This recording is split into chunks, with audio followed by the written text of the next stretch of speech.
Всем большой привет! Сегодня речь пойдет о классном средстве, которое мне еще в детстве рассказал мой дед-егерь. Это средство экологически чистое, не вредит вашему здоровью, оно не токсичное, изготавливается своими руками из аптечных препаратов. Сделать его может каждый, стоит копейки, по изготовлению займет буквально пару минут. Хочу поделиться с вами этим средством, потому что клещ – это очень опасное насекомое, которое переносит такие болезни, как клещевой энцефалит, сыпной клещевой тиф, клещевой боррелиоз, болезнь Лайма, по-другому ее называют, геморрагическую лихорадку и много других болезней.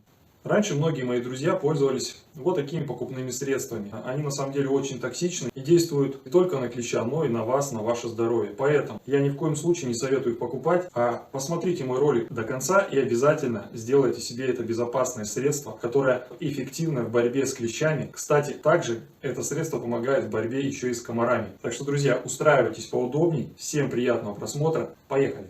Прежде чем мы будем изготавливать с вами средство, я хочу вам посоветовать в первую очередь приобрести вот такой вот флакончик с распылителем, в который мы будем наливать его и уже опрыскивать одежду и части тела. Поэтому, друзья, если у вас завалялись от каких-нибудь лосьонов или еще от чего-то вот такие вот баллончики, не спешите их выбрасывать, они вам очень пригодятся. Также нам понадобится обычная вода, спирт, но я приобрел не сам спирт, а средство, которое антисептик. По составу этанол 90%, здесь вот написано. По факту это обычный спирт. Ну а теперь покажу вам самый главный ингредиент, из которого изготавливается данное средство. Это гвоздика. Натуральное эфирное масло, стоит копейки. Многие из вас знают, что масло гвоздики, если намазать части тела, отпугивает комаров. Так вот, оказывается, запаха этого масла очень сильно боятся клещи.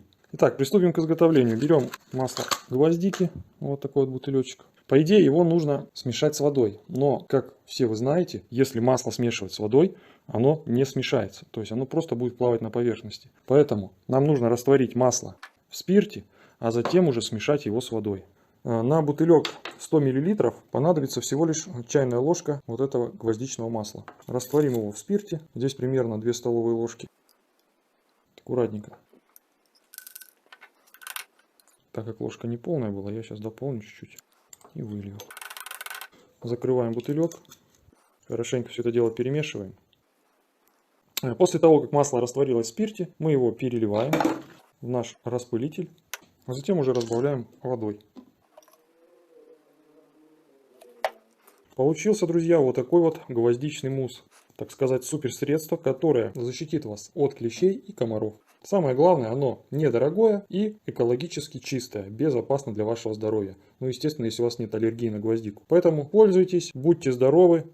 Друзья, всем большой привет! Если вам тоже надоели муравьи, которые у вас ползают по дереву и разносят тлю, а затем этот лес сжирает листья на ваших деревьях. Вот сейчас весна, листьев еще нет, но муравьи уже начали свое похождение.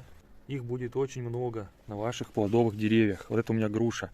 Вот. Первое, что я делаю, это беру бордовскую смесь, развожу ее в воде и опрыскиваю все деревья. Можно просто брать медный купорос и опрыскивать ваши деревья, чтобы не было черных пятен и деревья не засыхали. То есть это рак или еще как-то по-другому называется. Суть не в этом.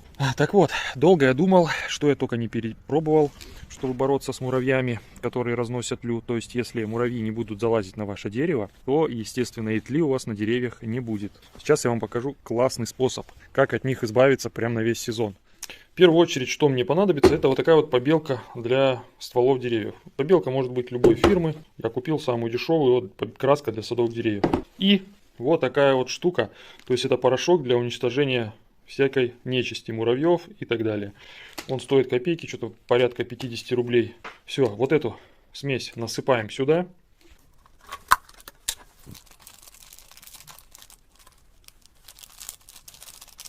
Хочу заметить, что нужно высыпать абсолютно весь пакетик, вот этот вот. Сейчас перешел на улицу, так как запах вот этого порошка очень такой вот, можно сказать, ядовитый, поэтому лучше все это делать на улице и в перчатках. Обязательно хорошенько перемешиваем до однородной массы. Вот и все, состав готов. Я его смешал, такой вот густой получился, и он наносится без проблем. Хорошенько его наносим на каждое дерево, и вы забудете про проблемы с муравьями и, соответственно, с тлей на ваших деревьях. Так что, друзья, кому понравилось видео, обязательно поставьте лайк и подпишитесь на канал. Вас ждет еще много интересных полезных советов, лайфхаков и самоделок для дома и дачи. Ну а на сегодня у меня все. Всем добра, удачи и успехов. Пока-пока.